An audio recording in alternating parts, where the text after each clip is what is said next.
Hello friends. Today I want to talk to you a little bit more about my world building. Specifically, I want to talk about the role that world building has played in my life as kind of a therapy, along with just like telling you about it a little more. I'll probably direct readers to this video if they want a little more background on the basics of the world, but I also hope that it isn't completely boring if you're not one of my readers.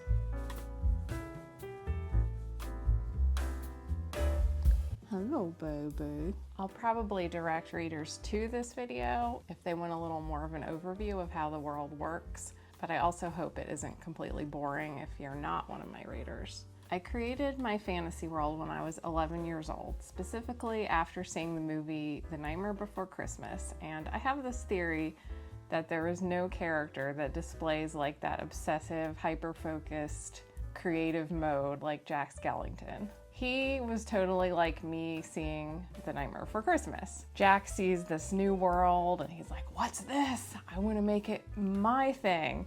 And he comes back and he can't stop talking about it like it's a world unlike anything you've ever seen. And they're all like, yeah. And then he locks himself up in his tower trying to recreate Christmas, just like me trying to create a Final Fantasy board game. And in the end, it's kind of a failure, and he wants to find a deep cave to hide in, which is a very relatable emotion to me. Anyway, at the time, I didn't connect the dots that maybe I loved the movie because I am Jack. I just had kind of a crush on him, and I loved the whole vibe, and I loved Sally sewing her freaking arm back on. Right before I saw the movie, I was devouring the Xanth books by Piers Anthony. Side note, do not go to find the Xanth books. They do not hold up for a million reasons. At the time, I already had this crush on Jonathan the Zombie Master, who was this brooding guy who lived in a tower, and everyone in Xanth has a magical talent, and his was that if he touched something dead, he would bring it back to life as a zombie.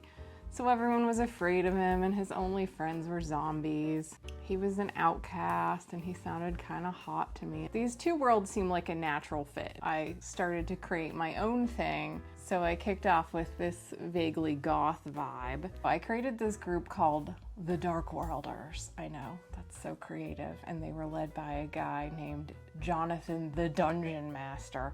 I guess I thought that Jonathan was the hottest name I'd ever heard at the time or something and could not be improved upon. By the way, I will be throwing in some of my artwork over the years into this video. Some of it is very bad, but hopefully you'll find it kind of hilarious, maybe relatable if you were also that kind of weird kid. Either way, it gives you something to look at besides me the entire time, and apparently my cat. So when I created this world, it also happened to be around the time that I had kind of that baby's first existential crisis, where it started to occur to me that everything was going to die, including me, and that no one truly knows what happens when you die, that you can have faith in something, but you can't have proof the same way you have proof about the sun's gonna rise. It's terrifying, and I know that part of what I was working through at the time was this fear of death, and having these characters who were undead or had magical powers to bring back the dead. It was giving me a sense of control over something that was so scary to me. But it was also very comedic. Despite the goth vibe, I was also devouring Saturday morning cartoons and sitcoms. Comedic storytelling was something that just came naturally. I didn't really know how to be serious about anything. Dade, my partner, keeps asking me, like, have you told them about the Seinfeld kids yet? Like, do I have to?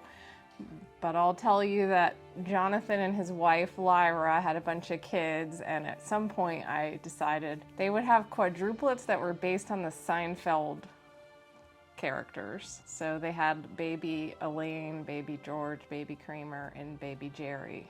And then I had comedic plot lines. This only probably lasted a week, but anyway, this is the kind of thing I felt like, sure, I could throw that in. I do not know why. I can't explain this at all. And there it is. As I got a little older, I did get more serious, and I started running through some different obsessions to incorporate. First we had the ElfQuest comics, and that was when I started to kind of separate the world into two different races. You had the Dark Worlders, and then you had the elves who were telepathic. And this is where a vague A people versus B people narrative began to take shape. You still had the residents of Jonathan's dungeon, but there had been an implication that some of the Dark Worlders were unsavory characters and that the elves were at odds with them. Then I read The Mists of Avalon, and I was like, oh my god, I have to have important priestess stuff. Now I'm about 13 years old.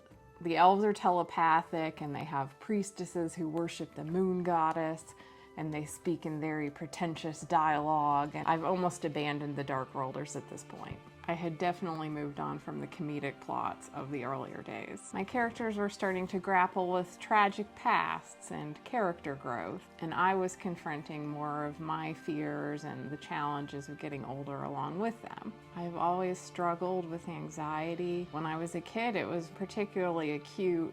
I would become fixated on the idea that I was going to vomit, or that I was going blind, or that I had cancer or a heart defect, and it would just run through my head in an endless loop where I would elaborately envision the embarrassment or the shame or the struggle or the sorrow of whatever thing I was fixated on. So my characters had every sort of tragic past that you can imagine. Usually like 5 tragic pasts going on all at once. Teens are not subtle, right? So it'd be like, okay, so his parents died in a fire, and then he had like a childhood fever, and now his leg is crippled, and he had a child best friend he was in love with, but then the childhood best friend was taken away by slavers, and he hasn't seen her since, even though he's been looking for her everywhere. And then he was in the war, and he lost an eye, and he's a trained fighter now, and his powers have gotten too strong, and it burns. Also, he has wings.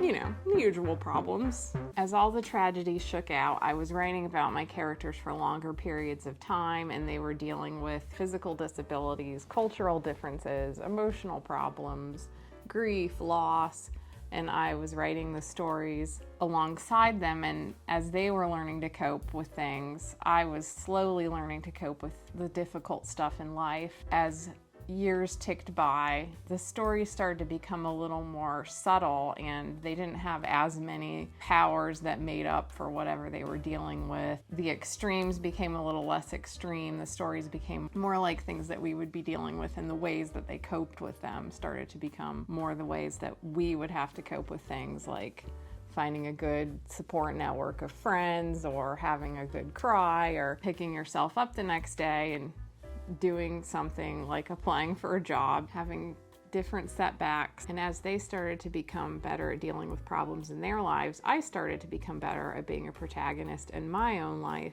as if they taught me how.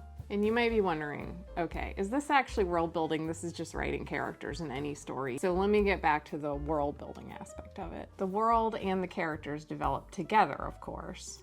And over the course of several years, the framework started to settle into what it is today. I call this world the Hidden Lands. They call it Arrestin, or Ars Restin more formally, and I might prefer that one ever since my friend informed me that Arrestin is a periodontal cream.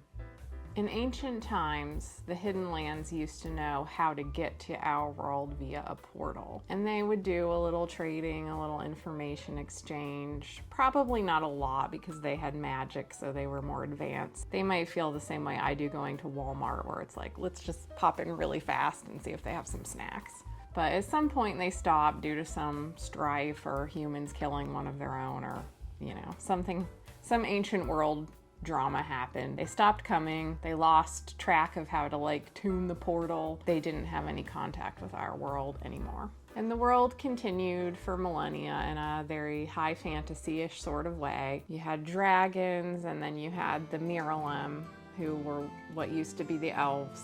They're telepathic, and they do worship a goddess. And then you have the Darons, which is what was the Dark Rollers way back when. Because the Miralem have telepathic powers, men and women are on much more of an equal footing. Their society is pretty equal. It's fairly agricultural. Generally, they're a peaceful people, but because of their telepathic powers, if you have a bad apple in there who wants to seize some kind of power, they can be very scary. Darmons, on the other hand, don't have telepathic powers. They can only use elemental magic and potion making and like sorcery of various kinds. But the Miralim can also tap into that kind of magic. Everyone can. The Miralim have a huge advantage. If they want to and they have enough inherent power, they could read your mind, manipulate your mind, erase your memories, control you. It's pretty scary stuff. So it only takes a few for the Darmons to be very alarmed by the Miralim. Miralim women cannot conceive unwanted children. Their telepathic powers will just kind of block an unwanted child before it even gets going. And that's part of the reason that they have more equality. Darmons, on the other hand, are more like humans. You can force a woman into an arranged marriage, and women can have many children whether they really want them or not. So the big advantage that Darmons have is that their population can grow much faster, and as a result they have been very patriarchal. They know this is like the one thing they have is just to overwhelm by having many kids. And for a long time, centuries, this is the general status quo. But over the last couple centuries or so, things start to change a little bit. First, the Darmons figure out how to make Finarlim. That is the race of created beings that I sometimes refer to as doll people. They're made out of a wooden skeleton and cloth and stuffing, but then they have a lot of spells layered on them so that they look more realistic and they start to mimic life in a very uncanny way. And they can be used as slave labor. They don't get cold, they feel very little pain, they don't need to eat. They have so many advantages if you want to just create a workforce that you can control. Finarlim are made by calling a soul to inhabit this body. Because of the way this is done, Darmons kind of create a mythos that only the weakest souls who have been damaged by bad karma could be called into the doll body. Therefore, they deserve whatever, and this is in fact good for them. This is how they redeem their souls for the next life. So with Finarlim doing all the dirty work, Darmon society starts to accelerate a little faster. They really value literacy and learning, and they start to build libraries and figuring out better printing methods, and they start cataloging more how to make more complicated spells as well as delving into science. The Miralim are mostly illiterate at this point because they can just transfer knowledge telepathically if it's important, so they don't see a huge need for literacy at this point.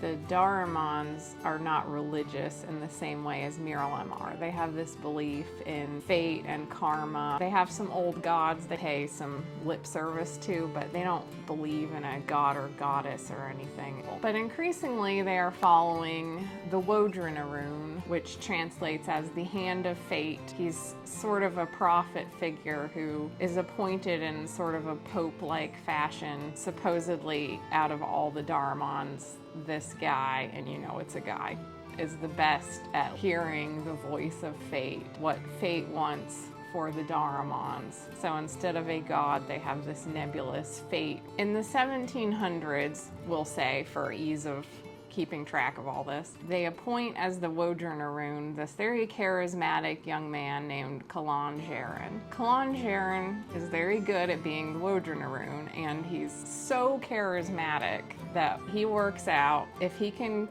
get enough people to sacrifice themselves to create a spell, he feels he might be able to give immortality to all the Darmons. He gets together thousands of people in a mass sacrifice to cast a spell intending to give them immortality. And it kind of works. They are not immortal by any means, but their blood acquires a healing factor, where if they get what would have been a mortal injury before, now their blood will kind of keep them alive and start to heal them instead of them just dying from an arrow to their heart. So now the only way to kill a Darmon is to like incinerate them or blow them up or anything that causes enough blood loss that their blood can't just keep them alive long enough to repair or get healing magic. This is obviously a huge advantage for them in warfare, although it does also cause them some trauma because now they're living through things that you should be dying from. But it was Lord Jaren's next act that would chart a course for Daramon progress and change the course of history. Yeah, he finds a way to reopen the portal to our world, and at this point it's the 1880s here now. And I don't even think they imagined that this would be that big of a deal. I think it was more curiosity, like, we used to communicate with this world. I wonder what's going on there now. Maybe we can get some cool spices or something. And instead it's like, oh my God, Industrial Revolution, railroads, photography, and they immediately start sneaking in very tiny numbers because magic does not work well here at all. So they don't really want to be here. They just want to steal stuff. And they start stealing stuff and pretending that they invented it. They're keeping it a secret, and they're all just kind of like, oh yeah, we're just kind of inventing all this cool stuff over here on our fancy little island because Lord Jaron is a genius. This is the point where the novels that I've written or am writing begin. The novel that I'm releasing this year, The Broken Queen, takes place in about the 1890s, and they're just starting to flex this technology. But the story is not really about that. They do not become us. There are no humans in the story. I think I'm just very fascinated by social change and how it affects us. It was an interesting way for me to explore these ideas by putting them into a high fantasy world context. If there is an overarching world theme, it's being torn between two different things. Do I want to serve my community and my family, or do I want to live for myself? Do I want power and status, or do I want a nice quiet life? Do I want to embrace the rapid changes that the world is going through, or do I just want to stick to the old ways as best I can, live with nature and old magic?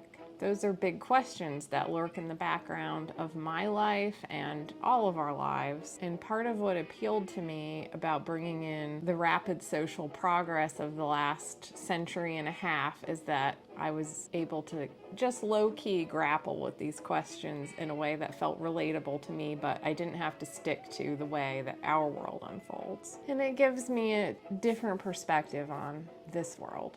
Over the course of 30 years of writing in this same fantasy world, I've now spent a lot of time in different cities and different cultures. A lot of it has taken shape in my mind in this very real way. If you've ever created a story, you know this phenomenon where something you've created becomes so real that in your mind you can travel there the same way that you could imagine a place you've taken vacations to. So if I imagine my version of Atlantis in this world, I can see just how the streets look. I can walk along the river and see the rich people's villas, the fog in the morning. The sky is often dreary. I can turn around and I'm in kind of the old city. I can see the crumbling ruins of the old palace from centuries ago. I can see the type of pedestrians that are walking down the street, and I can smell the mix of that briny, you're close to the ocean and there's the river, there's kind of a fishy smell. You can see old sorcerer types with their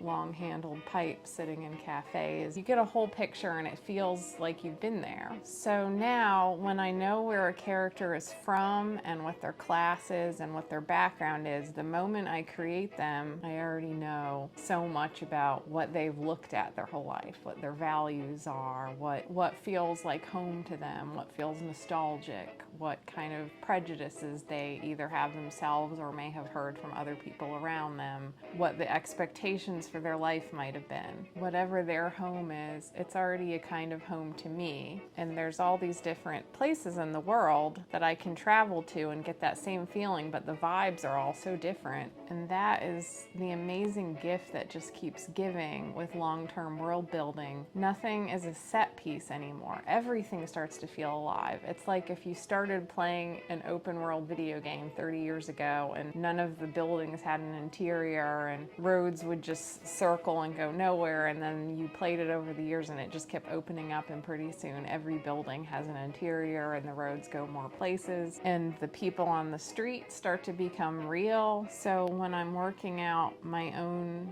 fears and questions through my characters. Each character is supported by all this framework, and I feel the world so deeply. When I work through larger questions about our own world and my place in it, I can also use their world to do the same. Like, how do we feel about Phenarlum commissioning their own children to continue what was a slave race and is now kind of getting its own culture? Some people feel like Phenarlum were cruel to create to begin with and shouldn't even exist, and also Phenarlum don't die, in some ways have the potential to be stronger than the flesh and blood people. So there's a question with that. If Miralim and Daramons end up sharing representative government together, how much oversight should there be of the Miralim and their telepathic powers to make sure that they're not manipulating things? Is it ethical to bootleg culture from our world if it makes it harder for native artists to make a living? These are questions that my characters are facing that are not the same questions we have here, but could be related to the rise of AI or using propaganda or other means to manipulate government and voting, or the struggles that we have as artists with free downloads and AI. And to me, the difference is striking between writing anything in the Hidden Lands and writing another story. I might love writing the book in the moment, but once it's done, it immediately stops breathing. It's filmed on the studio backlot of my head, and the sets are taken down and thrown in the trash. And if you went back there, it would just be like a new book would be filmed there, or tumbleweeds blowing through. In the end, that's what world building is to me. It's making a home where if you knock on the door in the middle of the night just because you're lonely and you need a friend, someone will always answer, and the fire is already lit. If you made it to the end of this video, that's so awesome. Maybe you're a little weird like me. I hope you will click on the like button to give it a little boost and subscribe. My next couple of videos will probably be a little bit more casual, accessible fare, but I really enjoyed talking about this one. Do you have a world? And that includes anything that breathes, including fanfic or Dungeons and Dragons campaigns. I love to hear about it in the comments and what it has meant to you over the years. If you want to know more about the world, you can check out my books. Out now is The Sorcerer's Concubine, The Sorcerer's Wife, The Sorcerer's Equal, and Doll Girl Meets Dead Guy, which is kind of a sequel to those. And then I have The Broken Queen up on pre-order now. Thank you so much for watching. Until next time, bye.